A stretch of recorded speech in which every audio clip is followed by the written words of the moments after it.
कैसा लगता है जब आपने पूरे साल पढ़ाई करी है, पूरे साल मेहनत करी है, न जाने कितने घंटे पढ़ाई करी है, लेकिन फिर भी आप उतना ही स्कोर कर पाए जितना आपके फ्रेंड ने कुछ ही दिनों में पढ़कर स्कोर करा है। इट हर्ट्स, आपको बहुत बुरा लगता है। आप सोच में पड़ जाते हो कि इसने कुछ ही दिनों में ऐसा क्या कर दिया जो मैं पूरे साल में पढ़कर भी नहीं कर पाया। आप सोचते हो कि जब मैं पढ़ाई कर रहा था तब ये अपने दोस्तों के साथ घूम रहा था। आपके दिमाग में ये सवाल भी आते हैं कि मैंने इतनी मेहनत करी है इस स्कोर को अचीव करने के लिए और इसने इतने कम टाइम में इतना स्कोर अचीव कर लिया, तो मेरा हार्डवर्क वेस्ट है, इसका कोई सेंस नहीं है या मुझे पता ही नहीं है कि पढ़ाई करते कैसे हैं। हेलो दोस्तों, स्वागत है आपका अपने YouTube channel we want success में।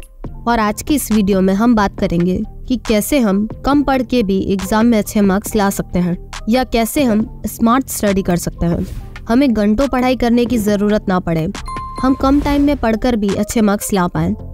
So without wasting any time, let's start. Smart study करने के लिए या कम टाइम में ज़्यादा मार्क्स लाने के लिए ये बहुत ज़्यादा इम्पॉर्टेंट है कि आप अपने माइंड को रिलैक्स रखें। अपने माइंड में किसी भी तरीके का कोई प्रेशर ना लें। आपने पूरे साल घंटों पढ़ाई करी है, डेली हार्ड वर्क करा है और इतने हार्ड वर्क के बाद आपके दिमाग में एक प्रेशर क्रिएट हो जाता है कि मैंने इतनी मेहनत करी है, मुझे इतना स्कोर अचीव करना है।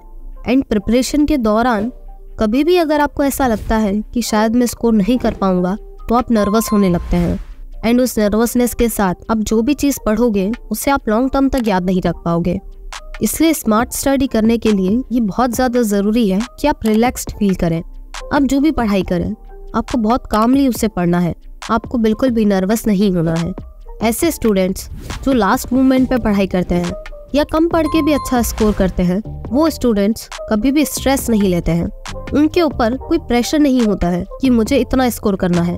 उन्हें बस इतना होता है कि मैंने पूरे साल पढ़ाई नहीं करी है, अब मेरे पास ये लास्ट के 4 दिन बचे हैं, इन 4 दिनों में मुझे जमकर पढ़ाई करनी है और जो भी रिजल्ट आएगा I am happy with it. उनके माइंड में कोई अननेसेसरी का प्रेशर नहीं होता है और जब उनके माइंड में कोई प्रेशर नहीं होता है तो वो बहुत रिलैक्स तरीके से पढ़ते हैं, बहुत शांत तरीके से पढ़ते हैं। कोई नर्वसनेस उन्हें नहीं होती है, कोई स्ट्रेस नहीं होता है। और जब भी वो ऐसे पढ़ाई करते हैं तो वो प्रोडक्टिव तरीके से पढ़ाई करते हैं। उनकी पढ़ाई एक इफेक्टिव पढ़ाई होती है। वो जितना भी पढ़ते हैं उन्हें वो याद भी रख पाते हैं। इसलिए नेक्स्ट टाइम आप जब भी पढ़ाई करो अपने माइंड को एकदम रिलैक्स्ड रखो। आपको अपनी पढ़ाई एकदम स्ट्रेस फ्री होकर करनी है। दूसरी और सबसे इम्पॉर्टेंट टिप है स्टॉप ओवर थिंकिंग।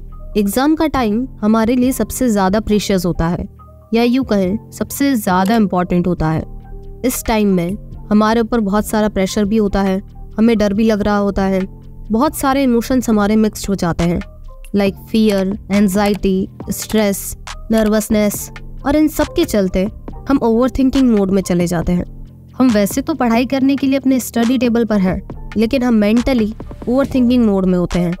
हम बस यही सोच रहे होते हैं अगर मेरे मार्क्स कम आए तो, मैं अगर अच्छा स्कोर नहीं कर पाया तो, मैं अपने पेरेंट्स को कैसे फेस करूँगा। और हमारा स्टडी सेशन इन्हीं सवालों के साथ ख़त्म हो जाता है। कहने को तो हम पढ़ाई कर रहे थे, हमने 1 घंटे पढ़ाई करी, लेकिन उस 1 घंटे के अंदर 45 मिनट्स तो आपने ओवर थिंकिंग में ही वेस्ट कर दिए। अब बस सोचते ही रह गए। हमने अपना इतना प्रीशियस टाइम सोचने में वेस्ट कर दिया और ऐसी थिंकिंग जिसका अभी कोई सेंस नहीं है। रिजल्ट क्या होगा ये हमारे हाथ में नहीं है। हमारा कंट्रोल सिर्फ हमारी प्रिपरेशन तक ही है। जितना हो सके हमें हमारी प्रिपरेशन बेटर करनी है, रिजल्ट हमारे हाथ में नहीं है। और ऐसे में रिजल्ट्स के बारे में सोच कर जो कम टाइम हमारे पास बचा हुआ है हमें उसे वेस्ट नहीं करना है। आपको जितना हो सके उतना ओवर थिंकिंग को अवॉइड करना है। और जितने भी दिन आपके पास एग्जाम्स के लिए बचे हैं उसमें आपको फुली फोकस्ड होकर पढ़ाई करनी है। जितना हो सके आपको अपनी प्रोडक्टिविटी इंक्रीज करनी है। एक टॉपर और एक एवरेज स्टूडेंट में यही सबसे बड़ा डिफरेंस होता है। एक टॉपर जब भी पढ़ाई करता है तो वो फुल फोकस के साथ पढ़ाई करता है, और वहीं जब एक एवरेज स्टूडेंट पढ़ाई करता है तो वो कहने के लिए तो 8 घंटे 10 घंटे पढ़ाई करता है, लेकिन उसका एक्चुअल आउटपुट बहुत कम होता है। मेजॉरिटी ऑफ द टाइम वो ओवर थिंकिंग में वेस्ट कर देता है। अगर आपने पूरे साल भी पढ़ाई करी है लेकिन आपने पढ़ाई करते वक्त ओवर थिंकिंग बहुत ज़्यादा करी है, या यूँ कहें आपने सिर्फ नाम की पढ़ाई करी है, आपका आउटपुट बहुत कम रहा है, देन उस पढ़ाई का कोई सेंस नहीं है, देन उस पढ़ाई का बेनिफिट आपको नहीं मिल सकता है।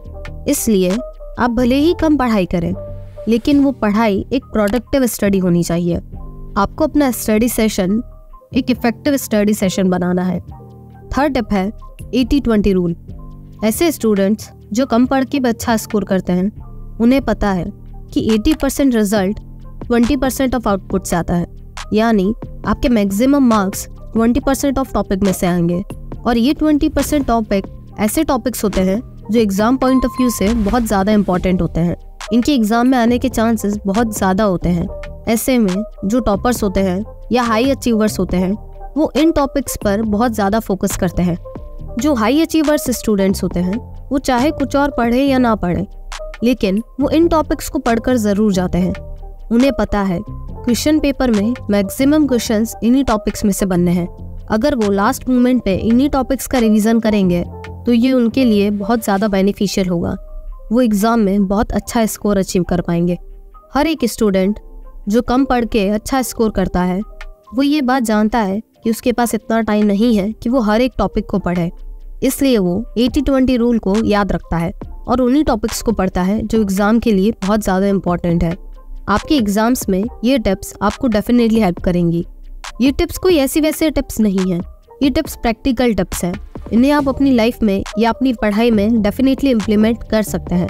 एंड अगर आप इन्हें सही तरीके से इम्प्लीमेंट करेंगे, देन आपको रिजल्ट्स भी ज़रूर मिलेंगे।